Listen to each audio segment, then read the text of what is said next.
Hello and welcome to another episode of The Academy. Last week we featured young African emerging entrepreneurs speak on the ways by which their various business ideas and sectors can transform the African economy. This week we're going to be looking at the various factors that will shape the retail sector of Nigeria in future. Speaking of this at the just concluded Lagos Business School and Nielsen Conference is the General Manager of Suntory Beverages and Foods, Mr. Chidi Okoli. Do enjoy it. So what are the factors that will shape the retail in Nigeria over time? What are the factors? A few factors. Number one is real estate growth and development. If Dangote decides to build 10,000 stores or malls, things can change. But I'm sure he has more important things to do than building malls for us. All of my friends who have their mother's houses on Major Express, 3-bedroom house, they now put a shopping mall on it. I don't know whether you guys noticed it. My mother has a house, 12 Victoria Road, Port Harcourt. It's a story building. I will soon turn it into a mall. That's what it's running now. That's modern. Government regulations can also shape the future. But with Nigeria, you make a law, they find a way around it. We always find a way. You stop the hawkers, they find a way around it, they come back tomorrow. Human resources, if you have the right people, it can also change. Financing. Someone says that if the banks are willing to give long-term loan. I don't know about that, but Olu and Chris will tell us what long-term loan means. Long-term probably means 50 years. So if we can get money to build long-term, maybe that will change the things. But our culture as a people is a big influence on how the retail will shape up in the future. Influence of indigenous, international, and multinationals, depending on who leads the conversation.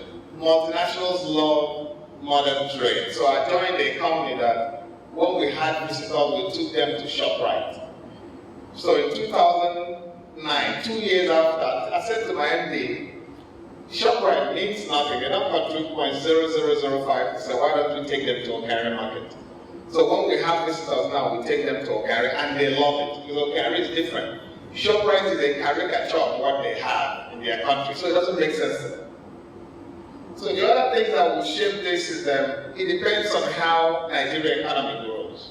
If this economy starts growing minus 20% year on year, things can really change. I mean, what it will mean is that you might have a 3 million retail outlet, but we'll go and set up kiosks in front of our house.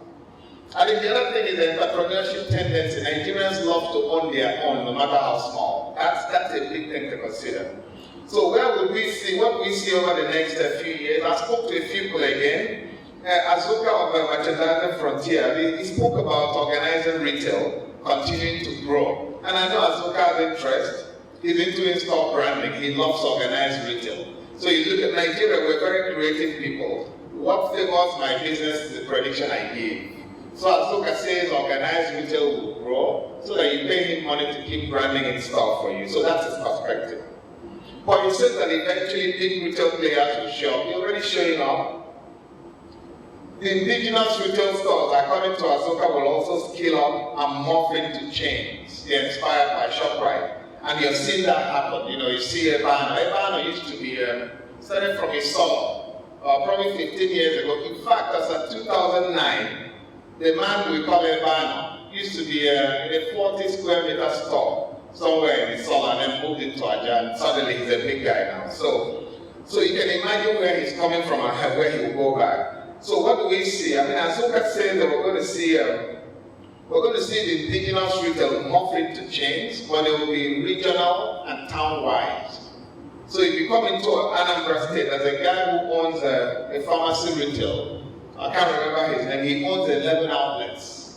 He tried to go into Abuja, he failed. He went back to Anambra, so he dominates that place. That's what you're going to see in Nigeria. So open market retail, will open market die down? I've had so many stories. Open market is going to thrive. There are so many reasons. There's something they call IGR. There's something government calls internally generated revenue.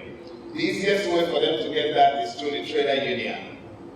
And if you support a political party and you're based in a state, the way to favor you is to allow you to build a market. So it will not die, and our politics will not change.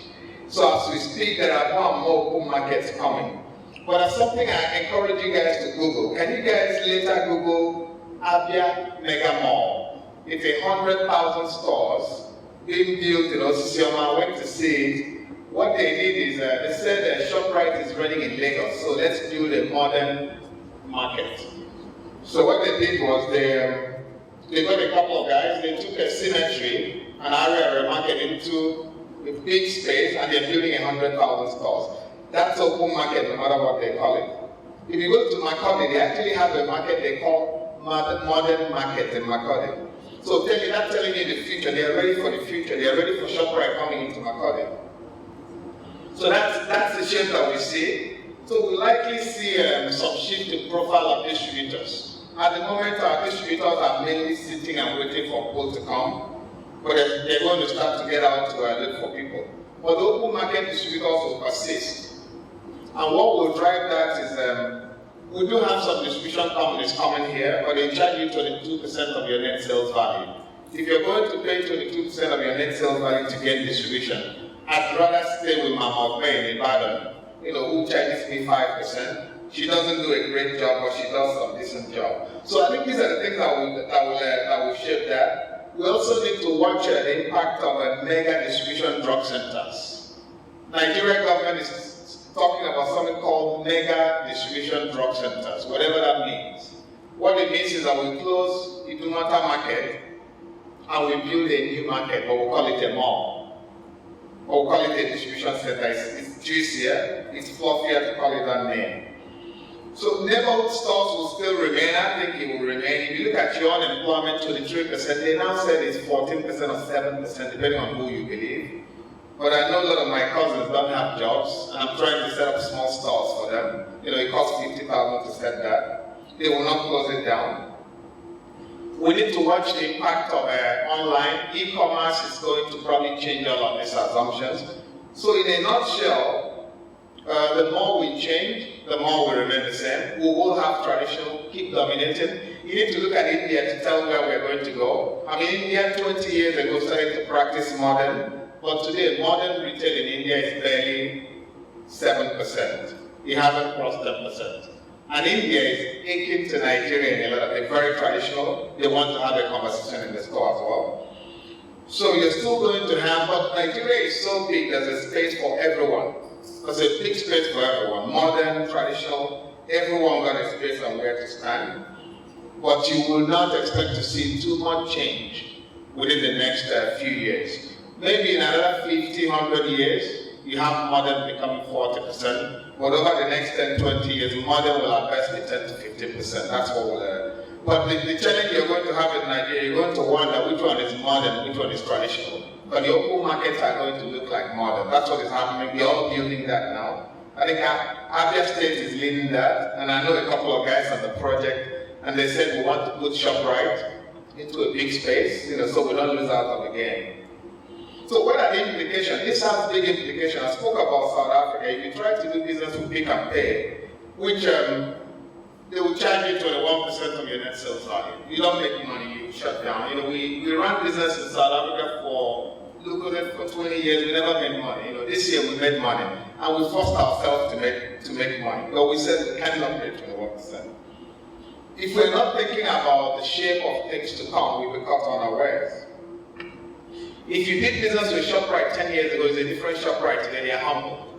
10 years ago, we had to give them 15% discount for our products. Today, they are humble because the open market got stronger and traditional retail got better. We need to be thinking about this because this has implications. Number one is how do we go to market?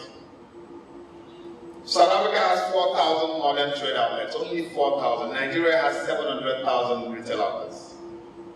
But in South Africa, they also have 100,000 traditional outlets, which you don't talk about, but it's there. Few companies understand it. The companies that understand it profit from that. How we go to market will be totally different. It will be different in many ways because you cannot get your product onto 700,000 outlets. It's almost impossible. I checked it. One rep covers 120 outlets effectively. You probably need 7,000 reps or so to do that. I run a company where I manage 800 reps. I didn't get a sleep. You can imagine that. So the way you go to market will be different. The way you structure your commercial and marketing organization will also be different. Even the profile of people, because I said to you, the traditional trade is becoming modern in Nigeria. And they have learned the bad parts. The bad parts they learned is how to owe you. How to owe you for 60 days. I used to supply over 1 week. I pity the reps today, so it's a different thing. The profile of reps you have should be different. They should be ready to have a conversation and probably push for the business. The cost of doing business might be different in the future. We have to watch it because even my mother in Agbaje Market in Ibadan will ask you for 12%. She will not take 3% again. Just watch it. They now know how to go on summer holiday, and they do go on summer holiday now. So you need to check that. If you prepare for it, you can win. And there are a couple of other implications.